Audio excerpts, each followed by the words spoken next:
Hello friends, now let us discuss about a scheme which is very similar to your advance authorization but for your capital goods. Therefore, the name is EPCG, Export Promotion Capital Goods Scheme. It is also a part of duty promotional scheme, that is export promotional scheme. This is covered by your chapter 5 of your foreign trade policy and a handbook of procedures, volume 1. Right, so when you talk about this particular scheme, EPCG scheme, it is also covered by your foreign trade policy, chapter 5 and handbook of procedures, volume 1, chapter 5. The difference is FTP will talk about the policy concepts given by central government, and handbook of procedures will talk about the procedural part issued by your DGFT. Right, and friends, things are very simple here. As once you have understood the way that your advance authorization works, it is very similar to that. The only difference is your advance authorization was for inputs, and friends, your EPCG is for your capital goods. Advance authorization and duty free import authorization was for inputs, and EPCG and EPCG script, two things here. Also here two things, EPCG and EPCG script is for capital goods. Now friends, let us try to understand this in a very similar fashion. You are talking about import of capital goods which is used for manufacturing of final product or provision of your output service which is exported. Now friends, here you talk about manufacture of final product or provision of output service in India. What is imported is your capital goods, and what is exported is of final product or output service. So import is of capital goods. Your import is of your capital goods, export is of final product or output service. So here exporter of service is also allowed, which was not allowed for your advance authorization or your duty free import authorization. Friends, we are talking about EPCG or EPCG script.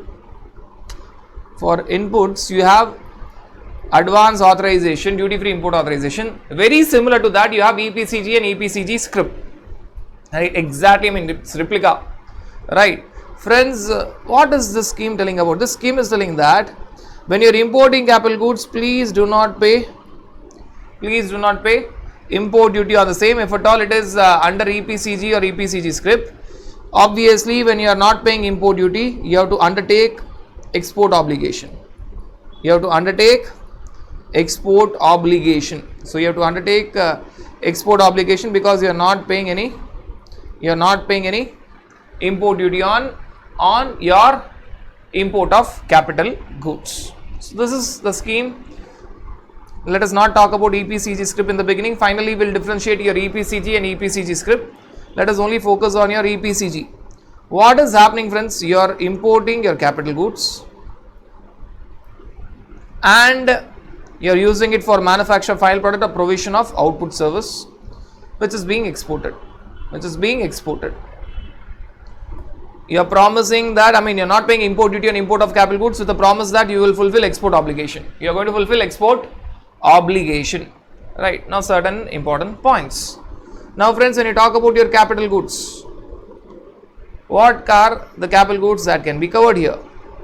The capital goods that can be covered here is your capital goods which are used for manufacture of your final product or provision of your output service. Along with that, you can have your computer system and software which are part of your capital goods. Along with that particular capital goods. Along with that, you can have spares in relation to your capital goods. Along with that, friends, you can have molds, dies, jigs, fixtures, tools and refractories.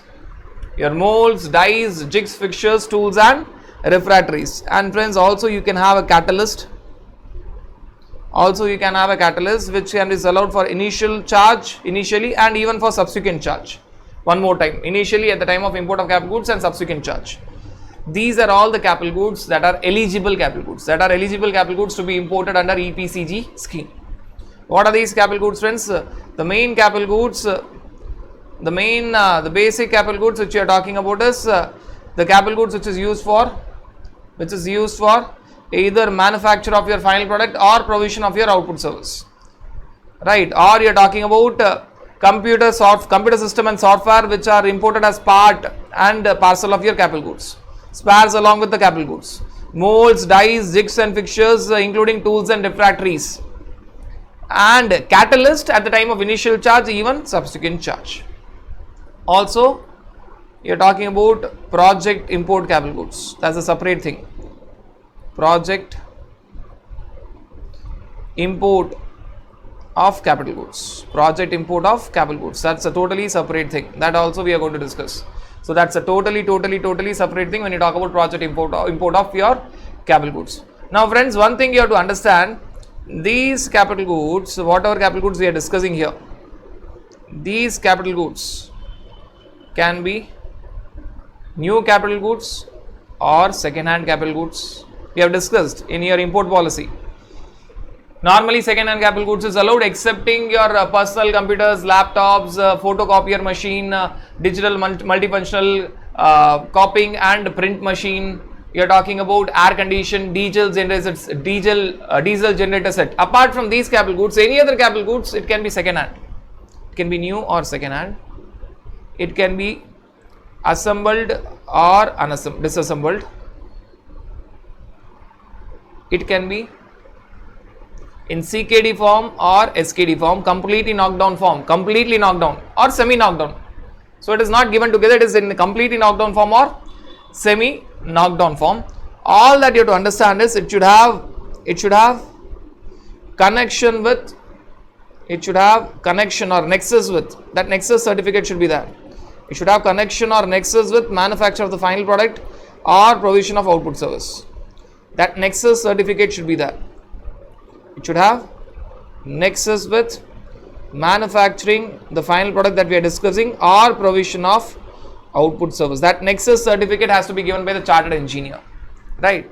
So friends, you have to understand that the capital goods that we are discussing here, including your project import capital goods, that we are discussing here, you have to understand that they can be new capital goods or second hand goods. Both are allowed.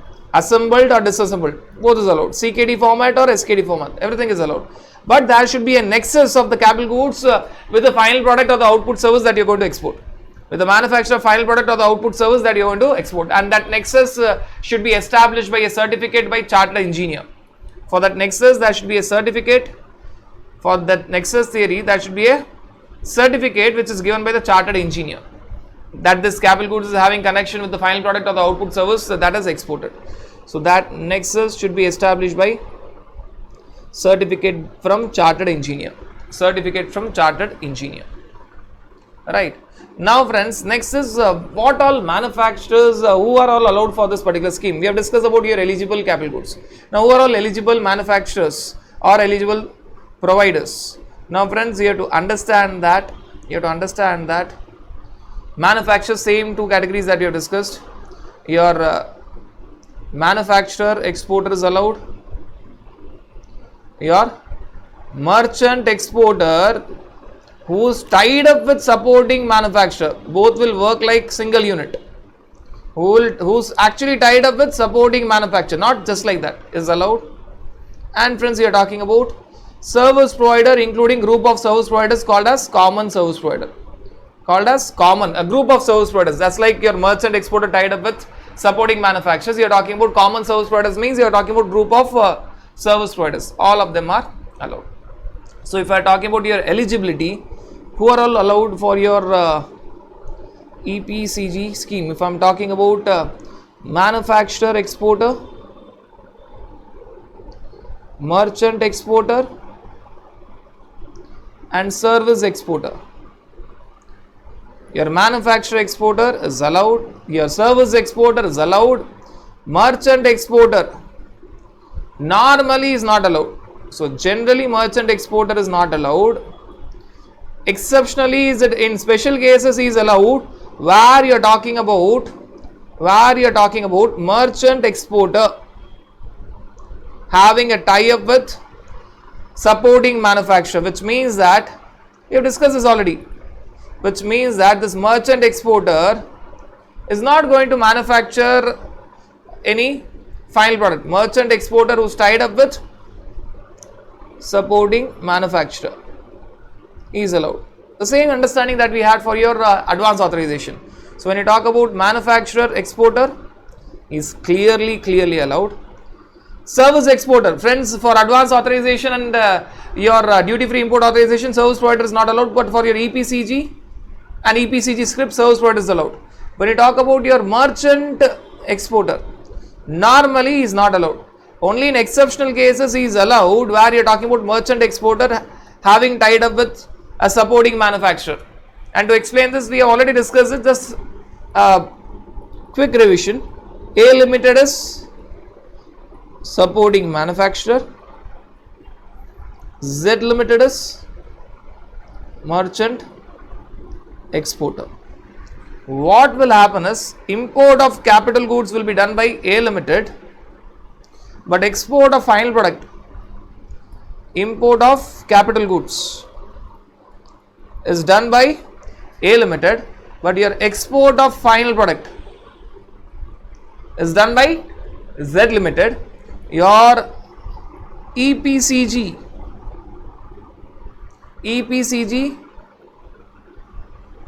authorization is taken by Z Limited, which means that export obligation has to be fulfilled by Z Limited. Export obligation has to be fulfilled by Z Limited.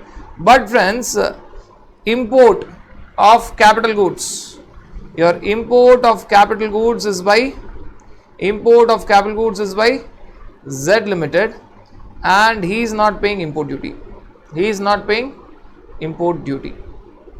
So if you look at it, rather not Z Limited, import of capital goods is by A Limited, and A Limited is not paying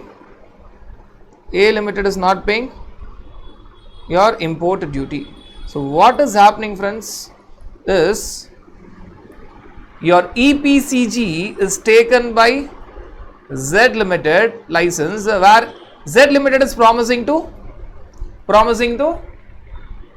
export the final product, whereas import of capital goods, so Z Limited promises to export the final product, whereas your import of capital goods is done by your A Limited, supporting manufacturer.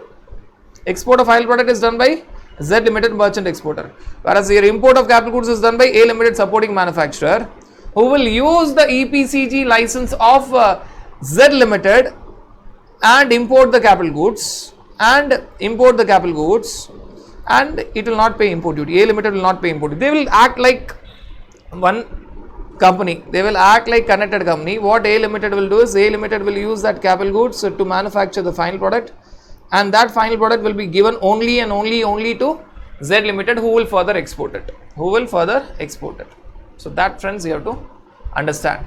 There is only one EPCG license. They are working as a group. With the same EPCG license. EPCG license taken by Z Limited, export obligation to be fulfilled by Z Limited, merchant exporter, but import of capital goods is done by A Limited, and import duty is not paid by A Limited using EPCG license of Z Limited, right? Supporting manufacturer is A Limited, right?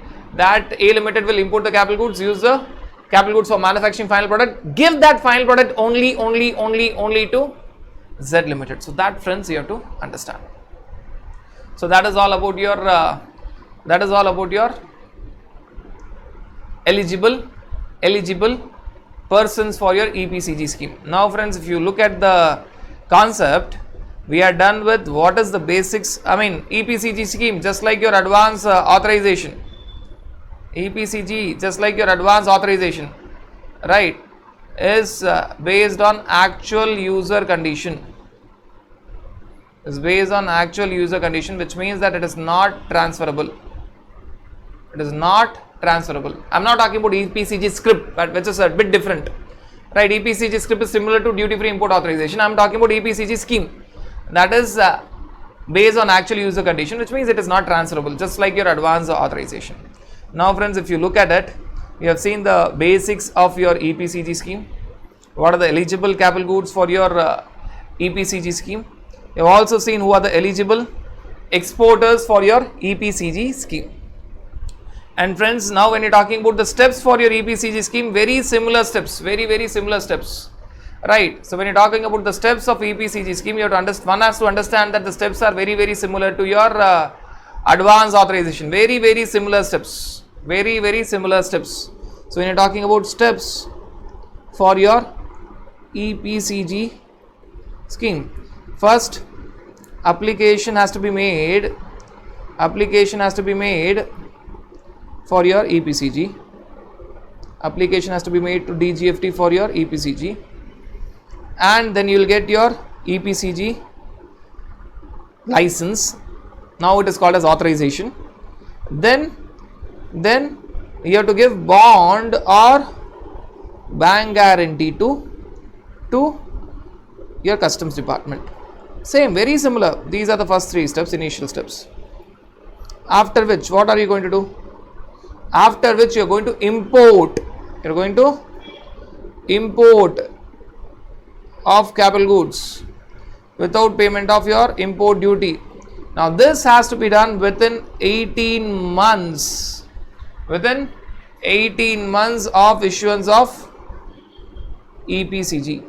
Now that's the difference here. In advance authorization, your import of input should be done within 12 months of advance authorization. Here, your import of capital goods should be done within 18 months of issuance of EPCG. So that 12 months is 18 months here. And in advance authorization, export obligation has to be fulfilled within 18 months from the date of issuance of your advance authorization. Here, you are fulfilling export obligation. Fulfilling export obligation of a final product should be done in 2 blocks. Should be done in 2 blocks. That's a very high time. 2 blocks. It is not small time. Very high time. Should be done in 2 blocks. The first block you are talking about.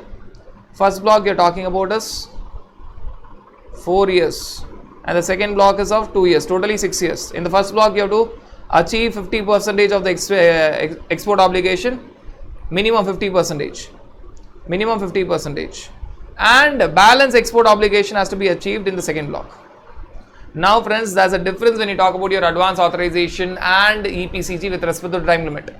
Advance authorization, your input should be imported within 12 months from the date of advance authorization.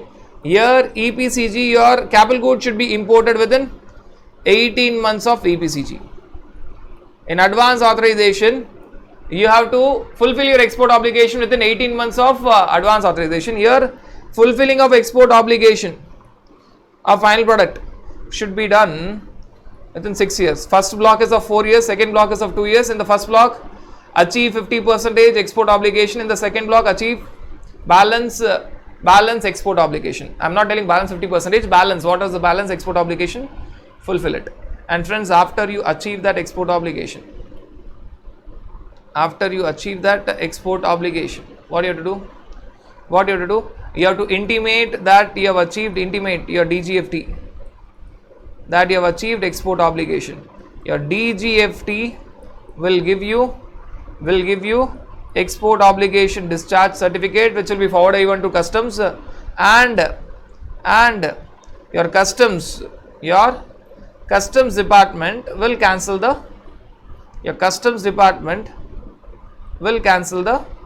bond or the bank guarantee. Same steps. The difference is not in the first point and the last point. First point and the last point that we discussed is exactly the same. The difference lies in the second point here, where there's a difference in the timing. In your advance authorization, you should import the inputs within 12 months of issuance of advance authorization. Here you are required to import the capital goods within 18 months of the issuance of EPCG. And in advance authorization, you should fulfill your export obligation within 18 months of your advance authorization. In EPCG, you have to fulfill your export obligation. You are required to fulfill your export obligation of your final product within 2 blocks. First block is of 4 years, second block is of 2 years. In the first block, achieve minimum 50% export obligation, and balance export obligation achieve in the last 2 years. Second block.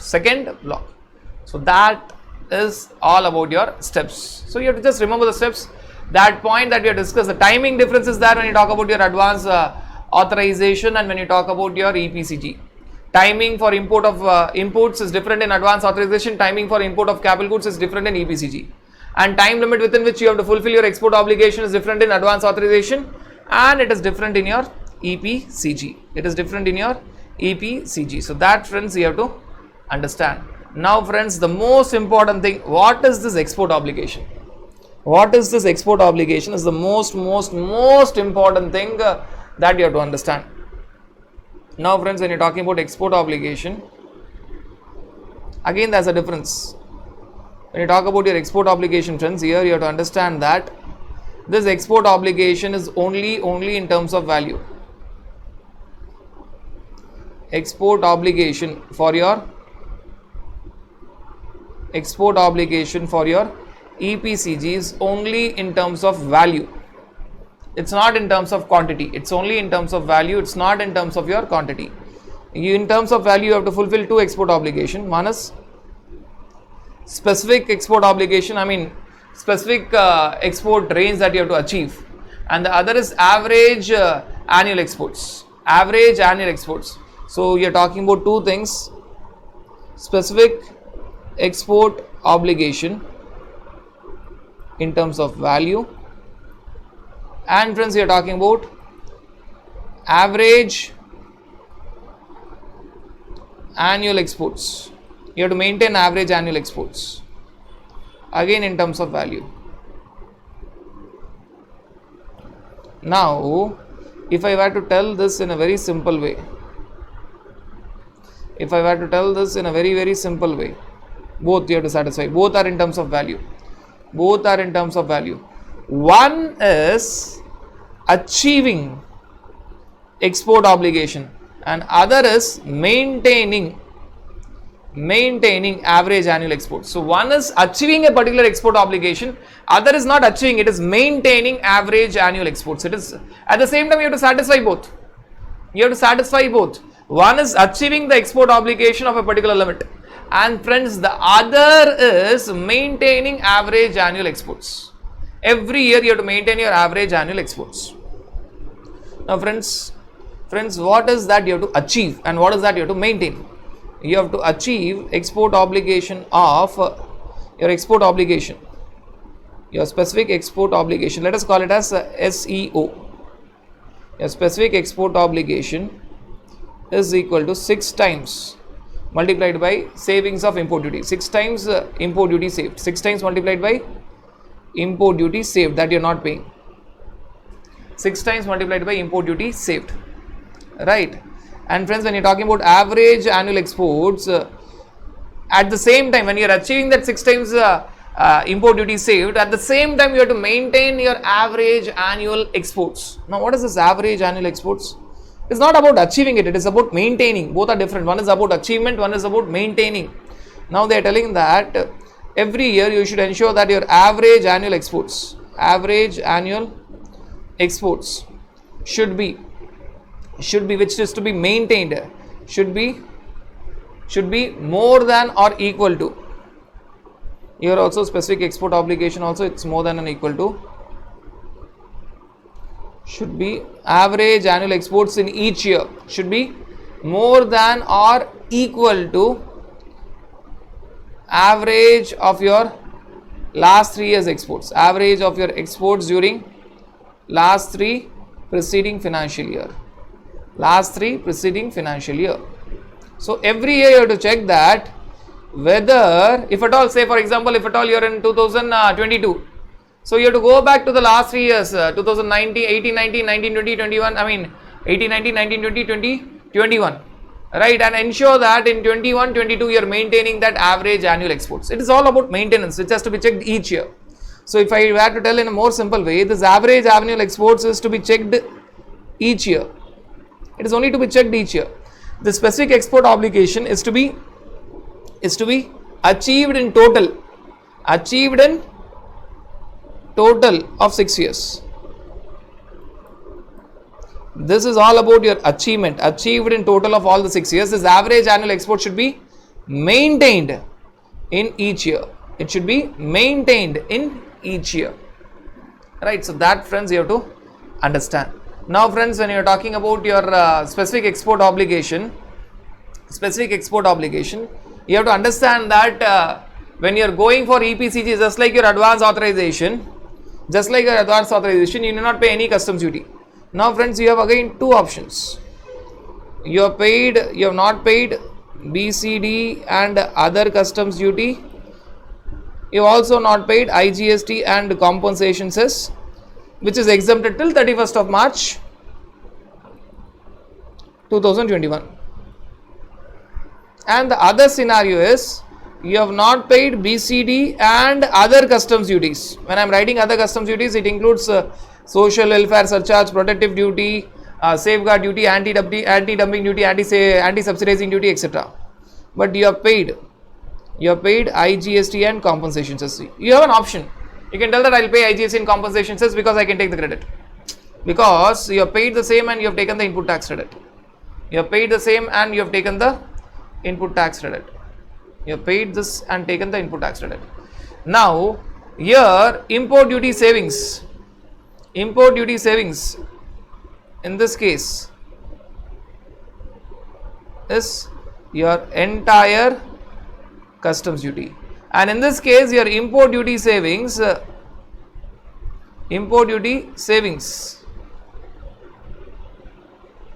is BCD and other customs duties.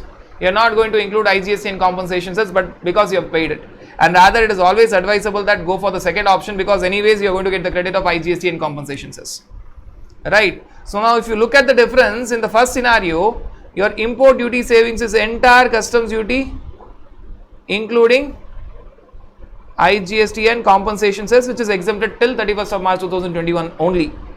And in the second scenario, your import duty savings is basic customs duty and other customs duties, but not including IGST and compensation cess, because you have paid the same and taken the credit of the same. So that is important, because when you are calculating your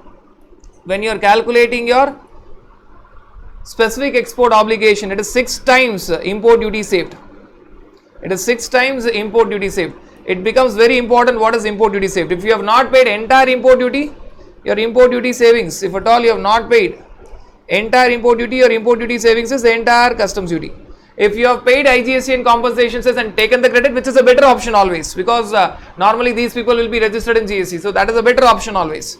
Your import duty savings will be BCD and other customs duties, but not counting IGST and compensation cess. It will reduce your achievement, it will reduce your specific export obligation, right? So that, friends, you have to understand.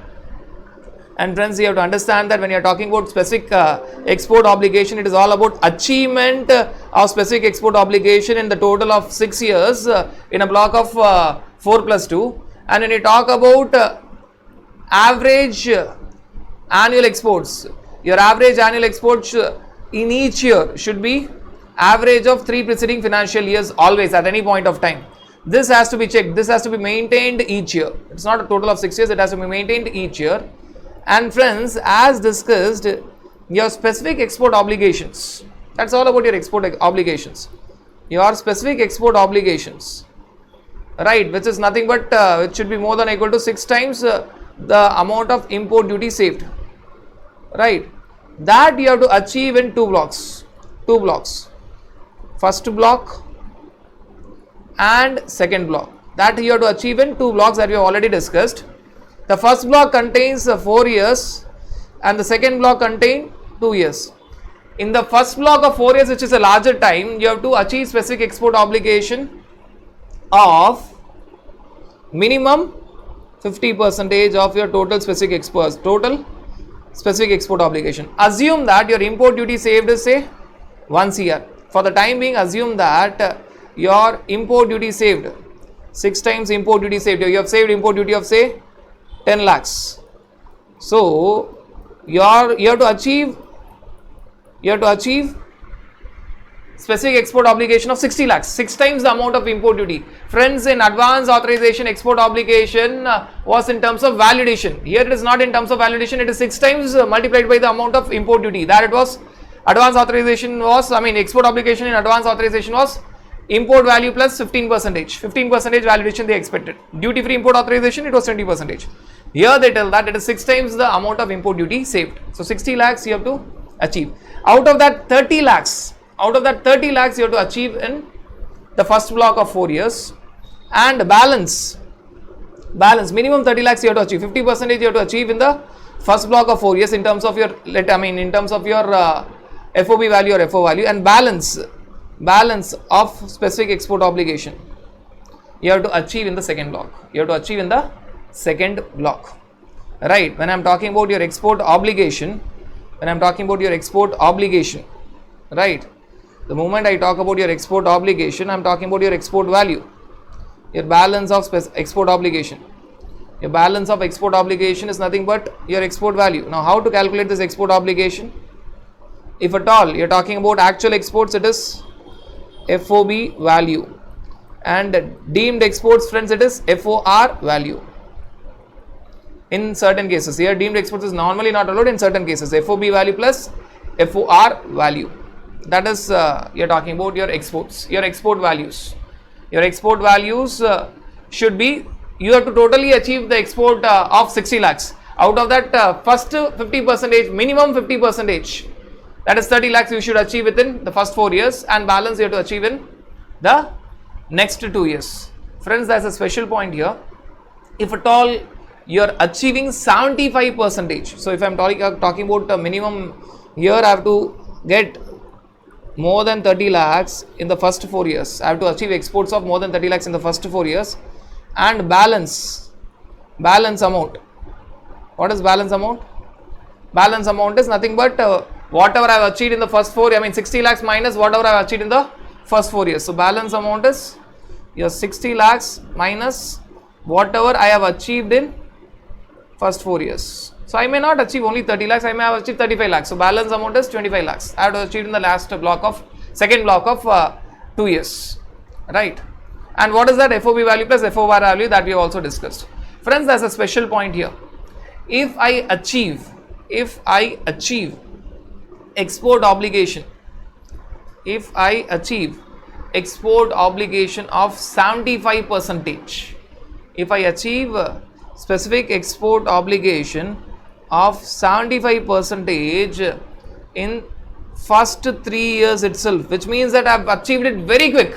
Rather, in the first 4 years I was to achieve 50%, but I have done it very quickly. So if I have achieved specific export obligation of 75% in the first 3 years, which means I have achieved 45 lakhs in the first 3 years itself. Then I need not achieve the balance export obligation.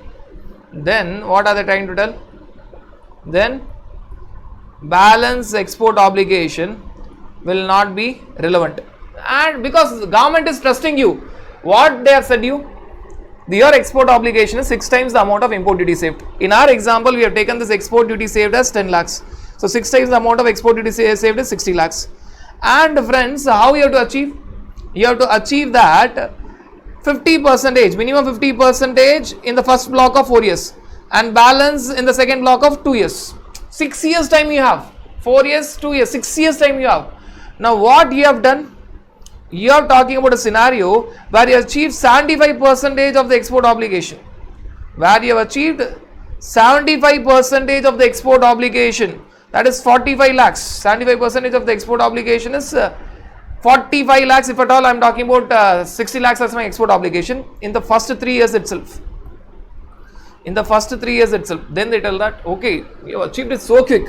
We asked you minimum 50% in the first 4 years, then you have achieved already 75% in the first 3 years itself. Excellent, too good. Then they tell that, okay, you have a relaxation because you have achieved it very quick and huge amount. Balance export obligation of 25%, they'll tell that we don't want to check because you will surely achieve. Why they are not interested in balance export obligation? Because they are sure that this person is going to surely achieve. What will happen? This person will get an export obligation discharge certificate immediately, and the bond and bank guarantee will be cancelled. That is the importance. This person will get export obligation discharge certificate immediately by DGFT, and your bond or bank guarantee will be cancelled by the customs department. Why? They trust you. Within 3 years you have achieved 75% of what they have expected. You have done it very quick. They gave you the time of 6 years, 4 plus 2. You have achieved it very soon. They said that okay. Now you need not prove your performance. We are already very satisfied. Take your export obligation discharge certificate. No need of bond or bank guarantee. So that will happen. So that you have to understand, right? And friends, what is considered in your, what all will be calculated when you are talking about your export value, FOB value. When you are talking about your export obligation, it is calculated in FOB value for actual exports. Deemed exports, very rarely it is allowed, and that scenario it is FOR value. What else will be considered? In your export obligation, export FOB value, you will also consider royalty and research and development amount. So you are going to include or consider your royalty charges that you are going to receive for the final product, and also research and development service amount that you are receiving in foreign currency. And friends, for certain cases, appendix 3E, normally you are required to get every amount in your convertible foreign currency. But in certain cases, for the list of services, if you remember that, for the list of services mentioned in your appendix 3E, only for service sector, you can get that in either convertible foreign currency or Indian rupees. Friends, this point is only for services, and that too only for specified services mentioned in 3. Why specified services, friends? Because this EPCG scheme is even for exporter of service. It is even for exporter of service. And friends, you have to consider only that export value of a final product which is manufactured using the capital goods. So when you are seeing the FOB value, very important point, you have to consider only that FOB value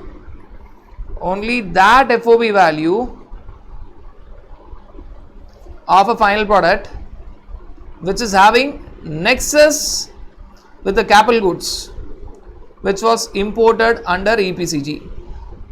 Which means, friends, you may export many final products. Not all the final products FOB value you are going to take. Assuming that you have two final products, right? Final product 1, final product 2, both of which are exported. So you have FOB value of final product 1, FOB value of final product 2, say 60 lakhs, 30 lakhs. Now friends, your capital goods which was imported under EPCG is having connection only with final product 2.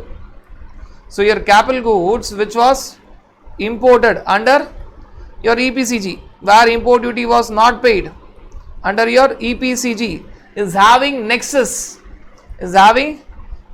or connection only with final product 2. So you are going to consider FOB value of only 30 lakhs. You are not going to consider final product 1 FOB value of 60 lakhs because it has got no connection with that capital goods. So you are not going to take your entire export value. No, don't do that. Only that export value of final product which is having nexus or connection with your capital goods. The same is applicable for service also. Services also. I would have written this as final product 1, output service 1, final product 2, output service 2. Same is applicable.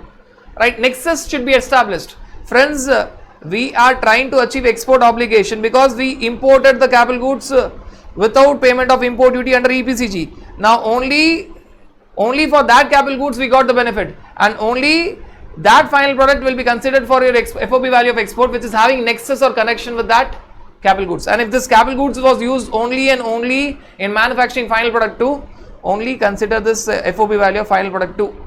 Do not consider FOB value of final product 1. So this is another important point, very important point. So that point you have to understand. Now friends, if you talk about your export obligations, everything in your export obligations we have discussed, everything. Obviously, just because you are talking about the same final product will be considered, the same final product, if at all it is having nexus with your inputs under advance authorization and capital goods under EPCG, it will be considered for export obligation both for advance authorization and EPCG. So that is a normal point. Equally, if that particular FOB value of the final product was, you are taking the benefit of MEIS or SEIS, even that will be considered. It should have nexus. So whether or not you are taking the benefit of advance authorization for that final product, or whether or not you are taking the benefit of MEIS or SEIS for that final product or output service, don't look into it. Do not look into the same. Friends, what I want to tell is, if at all you are talking about a final product, there are two final products, final product 1, final product 2, both are exported. And friends, you have FOB value for both. I will take the same figure. FOB value 60 lakhs, FOB value 30 lakhs. One thing is very clear, the capital goods that you have imported, right, without payment of import duty, without payment of your import duty, was having nexus only and only with final product, 2 that we have discussed. We will keep this example as the same. So this is having nexus only and only with final product 2, right, and this, friends, you have imported under EPCG, where you have not paid import duty, because this was imported under EPCG. And friends, we'll make it very interesting. The inputs that you have imported, is having nexus both with final product 1 and final product 2. So now you are talking about, you are mixing all these concepts to understand very, very clearly. So inputs that you have imported on which you have not paid import duty, going for your advance authorization, is having nexus with both final product 1 as well as your final product 2. So this input nexus is both with your final product 1 and final product 2, right. Input will be giving in a different color.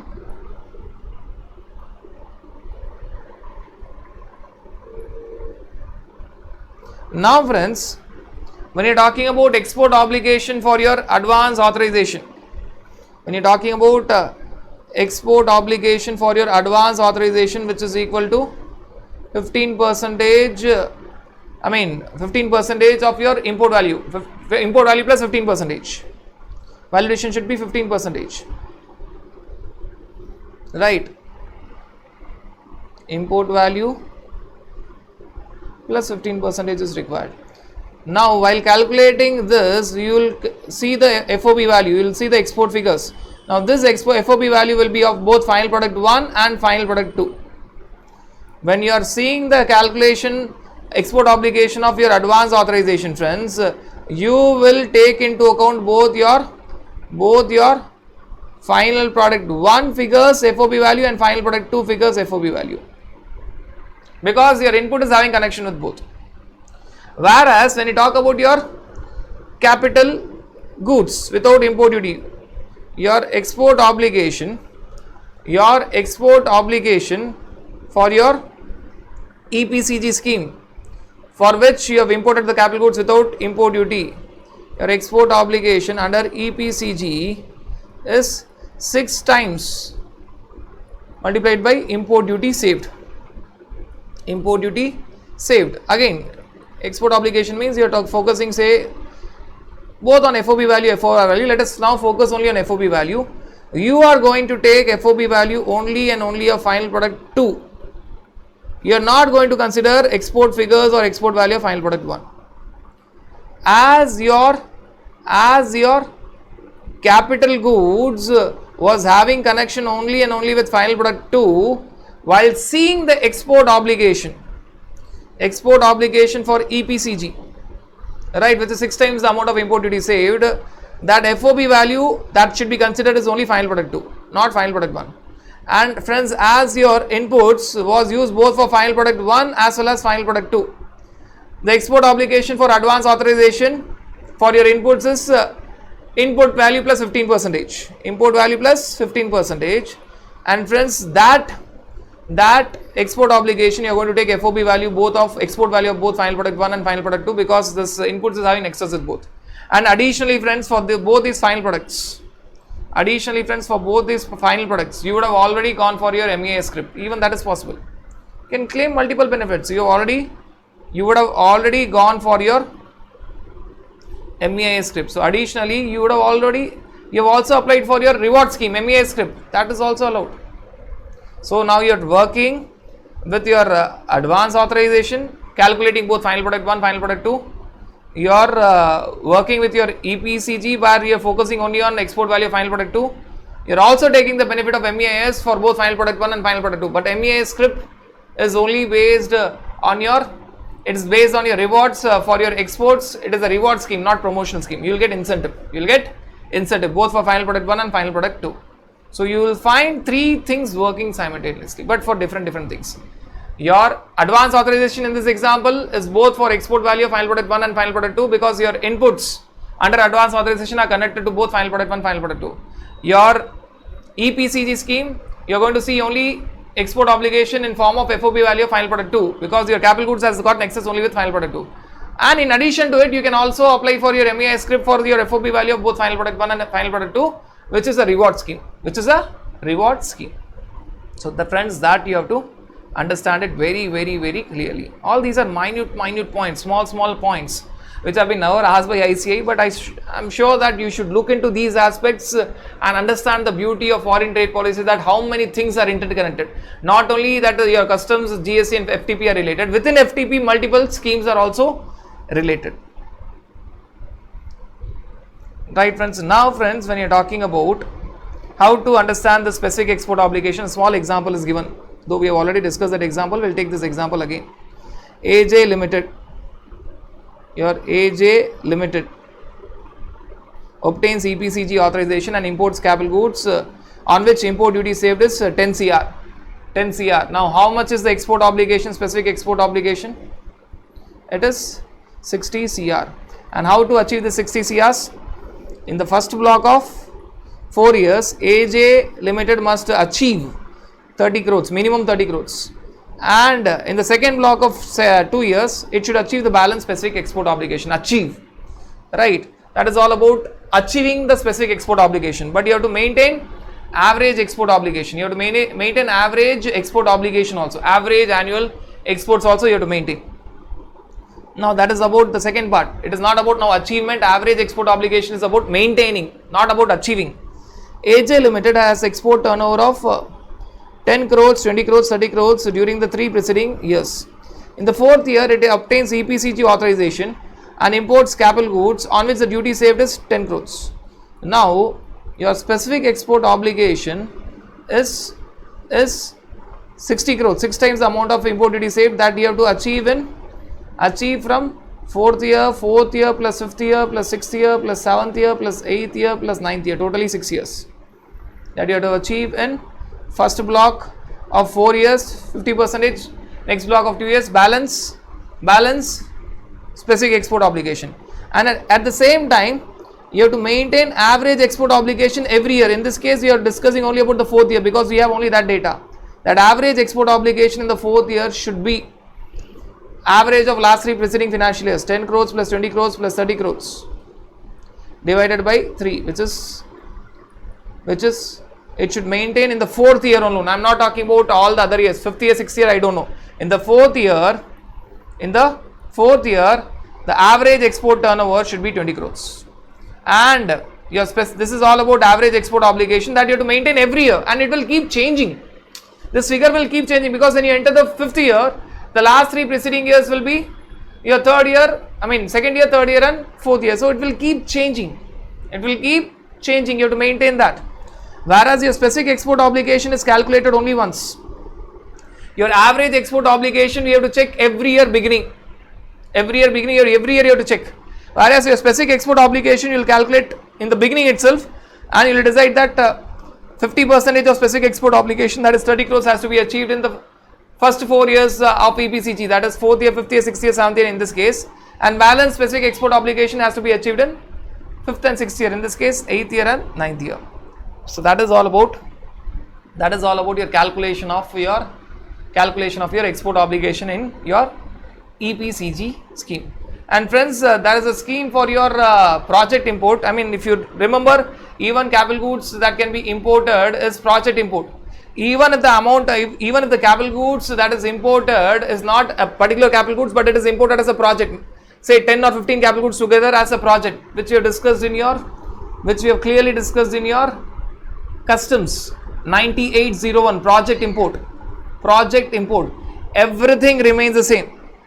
When you are importing a project, that will be covered in your customs by the heading 9801, right? Now, even a project can be imported. Project means group of capital goods. You call it as a project, as a one item. You have discussed that in your customs. To be very specific, we have discussed when we have discussed your assessment, special cases of assessment, project import. A group of capital goods will be treated as a single project, even that can be imported under EPCG. And export obligation, friends, remains the same. Export obligation, friends, remains the same. Your export obligation is nothing but it is the same. 6 times the amount of duty saved. What is duty saved? Is nothing but what would have been the effective duty in project import under your 9801 and the concessional duty that you are paying under EPCG scheme. So if at all you are paying any duty under EPCG scheme, subtract that. See, every calculation will remain the same. Every calculation, even if you are talking about project import, which is nothing but group of capital goods, which will be called as project under your heading 9801 of your customs tariff act, which will have a single rate for all the capital goods together. Even there, friends, you can go for EPCG scheme.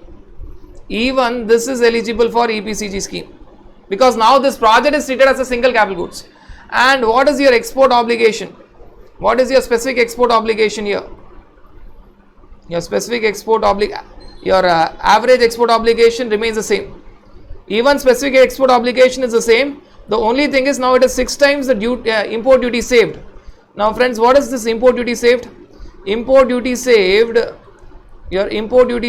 is equal to import duty for that project under heading 98, import duty for that project under heading 9801 that would have been paid minus import duty that is paid under EPCG scheme, if any.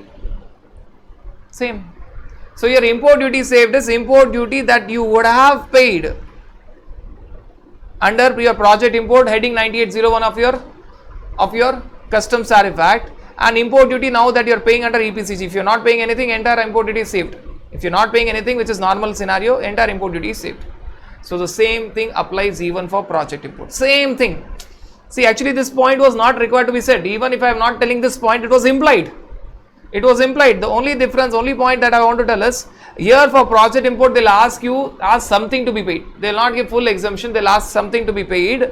Now the import duty savings will be the import duty that you would have paid under your customs tariff act heading 9801 for the project, minus the import duty that you are paying in EPCG scheme. That is the savings, and your export obligation is 6 times the import duty saved. So import duty saved you have to calculate. Everything else remains the same.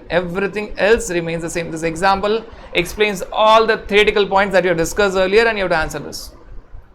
Now friends, what is the duties that are exempted? Same thing, exactly same thing. What are the duties that are exempted? You will find exactly same thing. All your customs duties are exempted. Whether it is BCD, social welfare surcharge, CVD, special CVD, safeguard duty, anti-dumping duty, anti-subsidizing duty. Even your IGST and compensation cess is exempted if the import is till 31st of March 2021. Same thing, it is exactly same. I am not taking this again because it is exactly same like your advance authorization. all your customs duties, BCD and other customs duties are exempted in EPCG.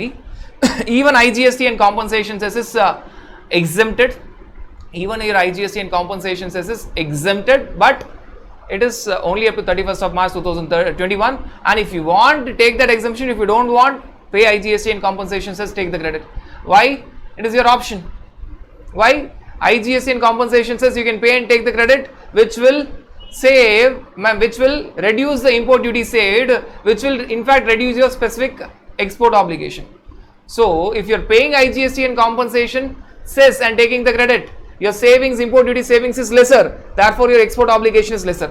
If you are even taking the exemption of IGST and compensation cess and not paying the same, because you can take this exemption for IGST and compensation cess till 31st of March 2021, then your import duty savings is more, therefore your specific export obligation is more. So that is up to you. If I were to tell this in a very simple way, you have two options.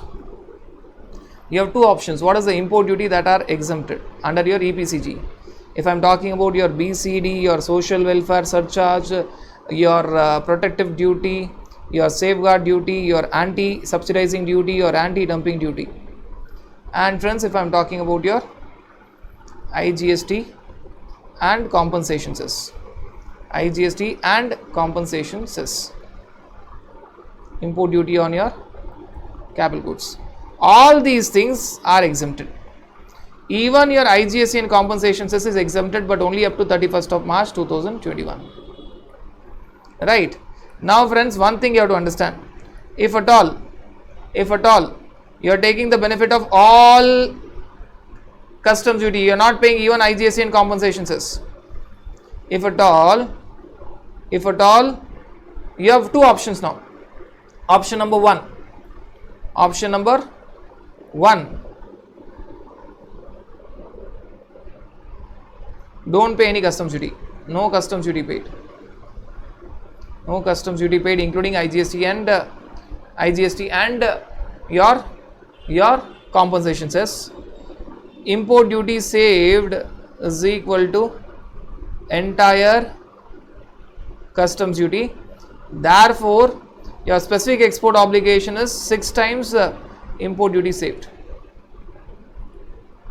This is your option 1.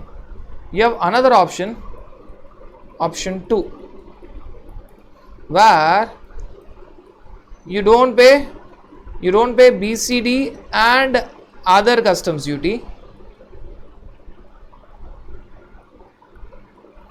but you pay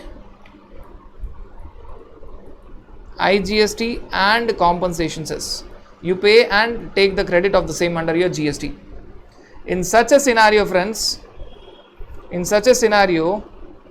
your import duty saved is equal to BCD plus other customs duty, but not including your IGST and compensation cess. This we have discussed in the beginning itself. Therefore, your specific export obligation is equal to 6 times the import duty saved, which will be lesser. Right. If at all I tell that your BCD and other customs duty is say 1 crore and IGST and compensation cess is say 50 lakhs. In this first scenario, import duty saved is 1.5 CR and your export obligation is 6 multiplied by 1.5 CR. In the second scenario, where you are paying IGST and compensation cess and taking the credit, your import duty saved is only 1 CR and your export obligation is 6 times 1 CR, that is 6 CR. So that you have to understand. Now friends, the last part of your EPCG, domestic procurement of capital goods is also allowed. That is a combination of your advance authorization and EPCG. So that happens to be the last part of your EPCG. Obviously friends, I have to explain with the help of a chart so that you can connect it. Now what are they trying to tell? Now friends, you are talking about A Limited and Z Limited. You are talking about your A Limited and Z Limited. A Limited and Z Limited. You have to follow this example carefully. This A Limited is importing the inputs. I am talking about inputs, friends. He is importing import of inputs, not capital goods. Import of inputs and converting this inputs to final product and giving this final product, selling this final product, which is capital goods for Z Limited. And friends, this Z Limited is using this capital goods and other items to manufacture another final product. So let us call this as final product 2. Another final product. And friends, what is exported is that another final product. Export of final product 2. Export of final product 2.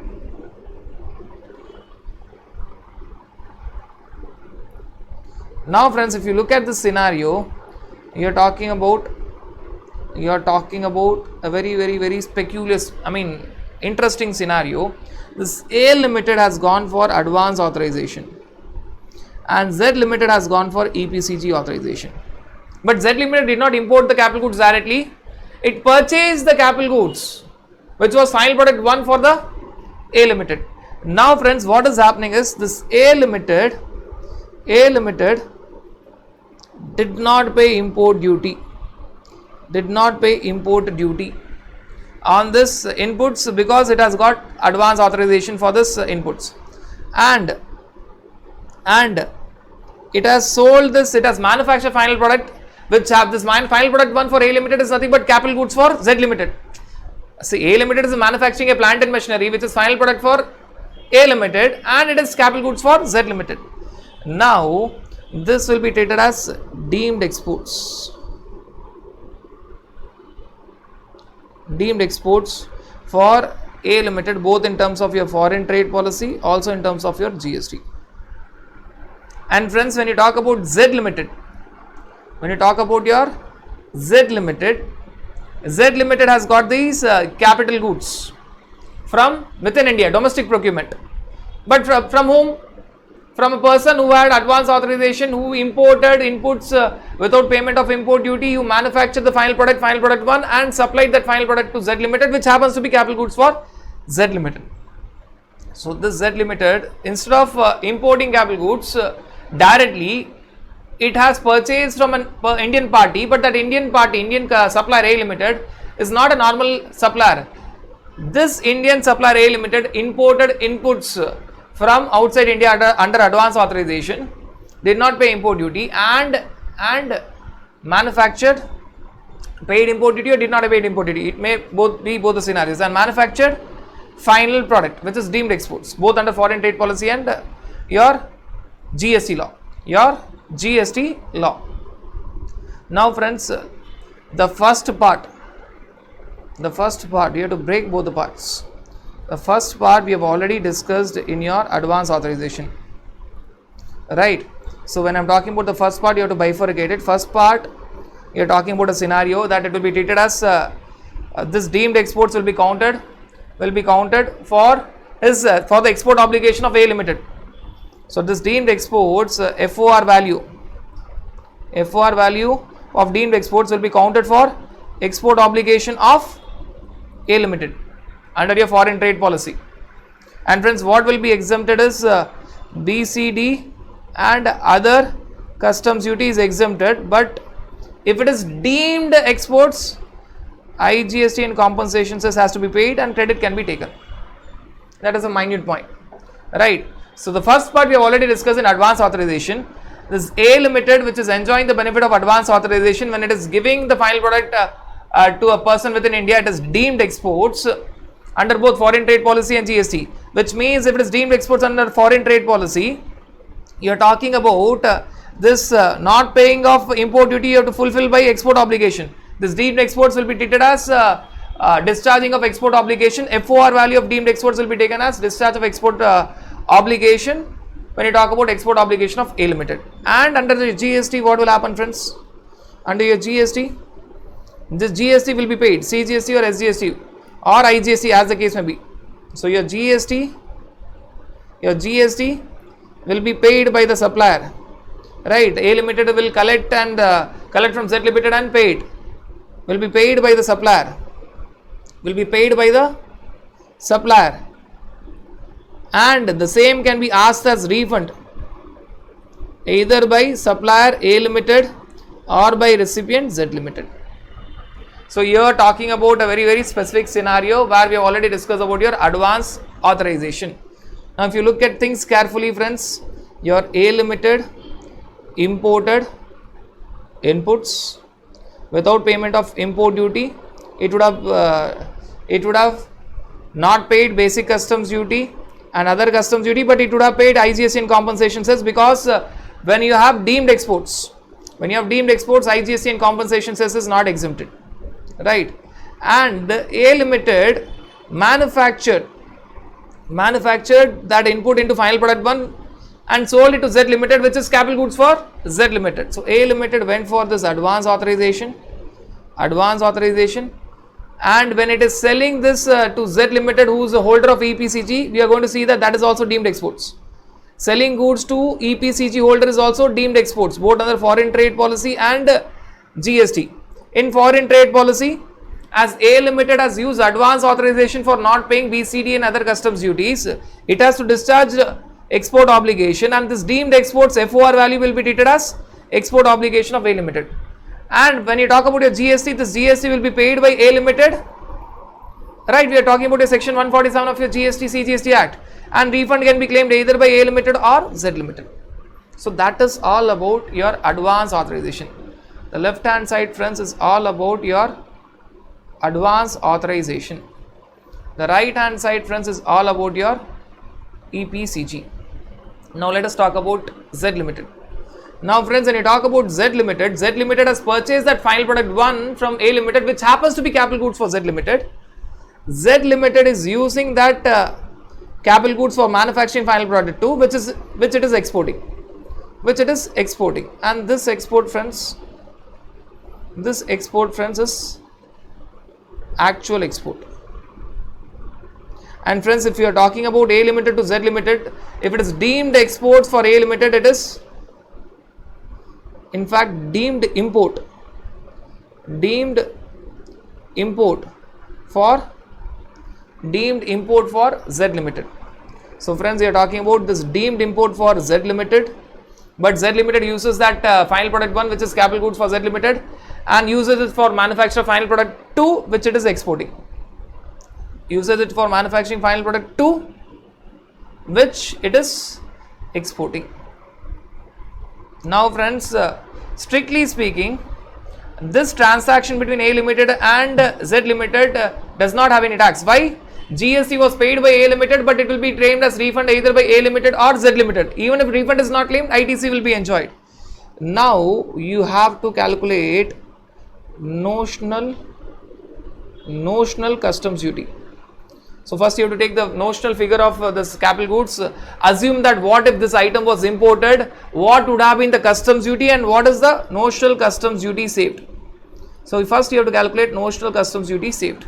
And friends, there is no tax on it. GST is there obviously, but GST is paid by A Limited and it is claimed as refund either by supplier A Limited or recipient Z Limited. Or even if refund is not claimed, ITC will be enjoyed by Z Limited.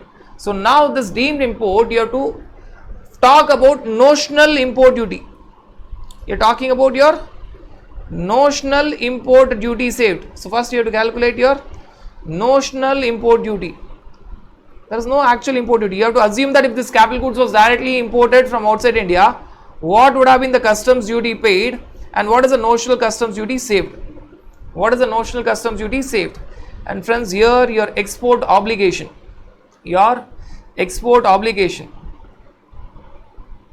Average export obligation will remain the same, but your specific export obligation will be only 75% of what was discussed.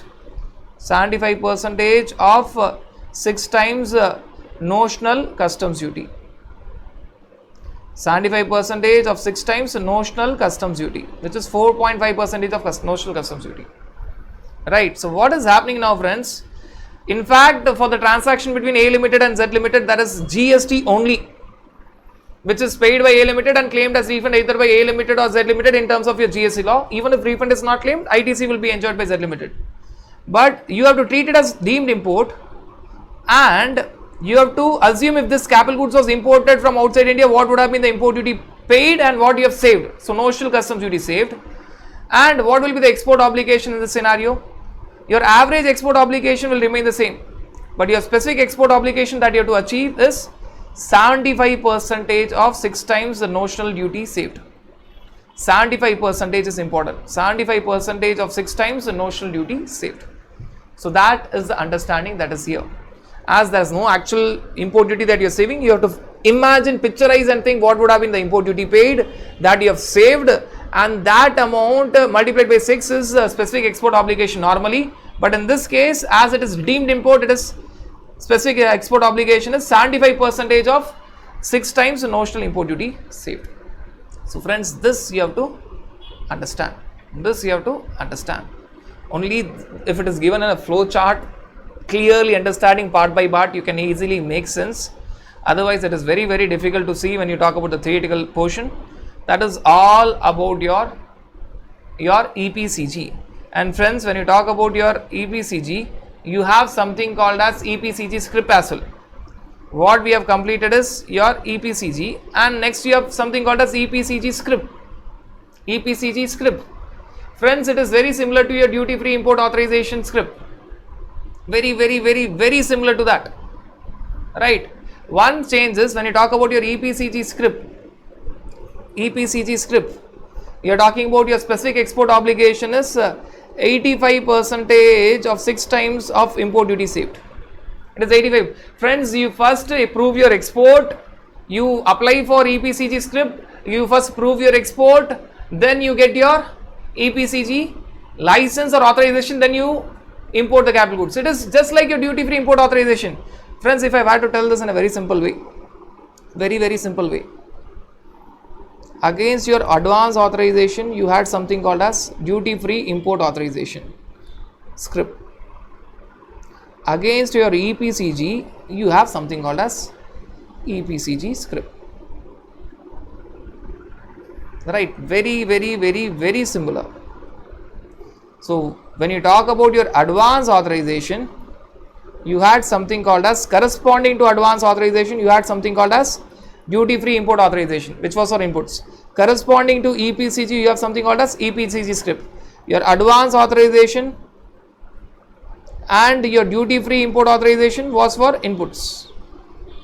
Your EPCG and EPCG script is for capital goods. Now friends, you have to understand that your advance authorization and EPCG are not transferable. They are non-transferable. Actual user condition. Whereas duty free import authorization and EPCG are transferable. First difference. Second difference. You are talking about your advance authorization and EPCG script. You save entire customs duty. You save entire customs duty. You don't pay any entire customs duty. You don't pay BCD. You don't pay social welfare surcharge. You don't pay other customs duties. You don't pay even IGST and compensation cess till 31st of March 2021. This 31st of March 2021 is only for IGST and compensation cess. You don't pay entire customs duty. Whereas when you talk about your duty free import authorization and EPCG script, what you save is only BCD. What you save is only basic customs duty. Only basic customs duty you don't pay. Other customs duties you have to pay. You have to pay. Other customs duties including IGST and compensation cess you have to pay. You are required to pay. Friends, the next difference that you have to appreciate is, when you talk about, rather than discussing this next difference, these are the two important difference, and the next difference is the main point. What happens in your advance authorization and EPCG script? First you import your inputs or capital goods. First you import your inputs or capital goods without paying import duty then you have to fulfill export obligation. You have to fulfill your export obligation. You have to fulfill the export obligation. Obviously, in this case, your bond or bank guarantee will be required. What happens in your duty free import authorization and EPCG scrip is, first you make application for duty free import authorization or EPCG scrip, but first you prove your export performance. After applying for duty free import authorization or EPCG scrip, you don't get it. You first prove your export performance, then you get your EPCG scrip, your duty free import authorization scrip or EPCG scrip. Then you import your inputs or capital goods without payment of your BCD. Only BCD benefit without payment of your BCD. Therefore, here bond or bank guarantee is not required. Friends, the sequence is ulta here. This is actually the main difference. Other points are simple points. This is actually the main difference. The sequence is entirely ulta. Here, first you import, first you apply for, first you get advance authorization or EPCG authorization. First you get it. First you get your advance authorization or EPCG authorization. You import without payment of import duty, inputs or capital goods. Then you have to execute a bond and fulfill your export obligation. Whereas friends, in this case, your duty free import authorization scrip or EPCG scrip, first you prove, you make application, you show your intent, you tell your intent that you want duty free import authorization scrip or EPCG scrip, but you don't get it. You tell your intention, but you don't get it. First you prove your export performance, then you actually get your duty free import authorization scrip or your EPCG scrip. Then you actually get this scrip. First you have to tell your intent, then you actually get the scrip, and finally after getting the scrip, you subsequently import inputs and capital goods without payment of your only BCD benefit is here, BCD. There is no requirement of any bond or bank guarantee. So these are the differences which you have to appreciate when you talk about advance authorization, EPCG on one side, and exactly opposite things where you are talking about duty free import authorization, exactly opposite to advance authorization, EPCG scrip exactly opposite to EPCG. So these differences, friends, you have to appreciate. And when you talk about EPCG and EPCG scrip, one thing that you have to understand, when you talk about your EPCG, other differences that we have discussed, EPCG and EPCG scrip, I am not talking about now advance authorization and duty free import authorization. EPCG, your specific export obligation, average export obligation. EPCG scrip, specific export obligation, average export obligation. Average export obligation in both the cases, it is the same. It is nothing but you have to maintain an average of last 3 preceding financial years export obligation. Your specific export obligation here is 6 times the amount of import duty saved, and this import duty saved will be all import duties or all import duties except IGST and compensation cess if you have paid and taken the credit. Here it is 85% of 6 times of import duty saved. 85%. So here now, friends, you get a difference. If I were to write this in terms of percentage, I can write this 100%. So in normal scenario, friends, you are talking about 100% of 6 times import duty saved. Here it is 85% of 6 times import duty saved. And friends, when you talk about import duty saved, here it is BCD and other customs duties also. If you have paid IGST and compensation cess, don't include that. If you have not paid IGST and compensation cess, include that also. Here import duty saved is only and only BCD. So that is all about it. And these scripts, when you talk about your duty free import authorization script and your EPCG script, they are very similar to your MEIS script and SEIS script. Friends, that completes our understanding with respect to your EPCG thoroughly. A very, very important concepts we have discussed. We have spent quality amount of time in advance authorization and duty free import authorization.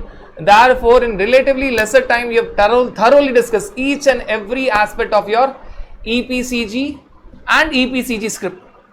You have advance authorization, duty free import authorization script for inputs, for capital goods, EPCG and EPCG script. That completes our discussion about your chapter 5 of your foreign trade policy and chapter 5 of your handbook of procedures volume 1.